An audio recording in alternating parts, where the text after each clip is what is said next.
भाई लोग नमस्कार, कैसे हैं आप सब? भोजपुरी मस्त न्यूज में आप सभी का स्वागत है। फिर से आप सबके बीच में यार एक ऐसा अपडेट लेकर आ गया हूँ जो आप सब देखेंगे तो कहेंगे वाह कितना खतरनाक अपडेट आपने बताएं।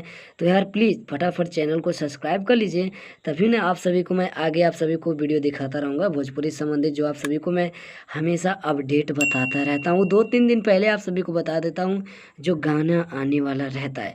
सो आप सबके बीच में देखते देखते दबंग सुपरस्टार खेसारी लाल जी को आप सब जान ही रहे हैं कि मतलब डेली बाय डेली उनका बोल बम का सॉन्ग आता ही रहता है। तो अभी मतलब लाइन पर लगा हुआ है, तो देखते ही में यार इतना खतरनाक एक सॉन्ग आ रहा है जो आप सभी को मैं सोचा कि ये बताना चाहिए। तो फाइनली सॉन्ग का टाइटल है नारी गाड़ी औरी मशीन वरदान चाही तीन। जी हाँ, सॉन्ग का टाइटल यही है जो आप सबके बीच में इतना खतरनाक सॉन्ग होने वाला है बोल बम का, जिसको गाएं दबंग सुपरस्टार खेसारी लाल जी और साथ में यार शिल्पी राज, जो कि आप सबको देखने को मिलेगा कल यानी कि 10 जुलाई को आप सभी को देखने को मिल जाएगा अन्नपूर्णा फिल्म से। जी, आप सब जान ही रहे हैं कि अन्नपूर्णा फिल्म ब्रांड लड़का जो कि खेसारी लाल जी का आया था, काफ़ी ज़्यादा बवाल मचाकर अभी तक रखा है और रखना है। आप सभी को 100 मिलियन क्रॉस करना है, क्योंकि दबंग सुपरस्टार खेसारी लाल जी कंपनी के मालिक जो है अन्नपूर्णा फिल्म के, उनसे एक फॉर्च्यूनर लेने वाले, अगर 100 मिलियन उसका क्रॉस हो जाएगा तो आप लोग दिन में 10-15 बार सुनिए ब्रांडेड लड़का को, और इस सॉन्ग को भी आप लोग कल ज़्यादा से ज़्यादा प्यार दिला आशीर्वाद दीजिए।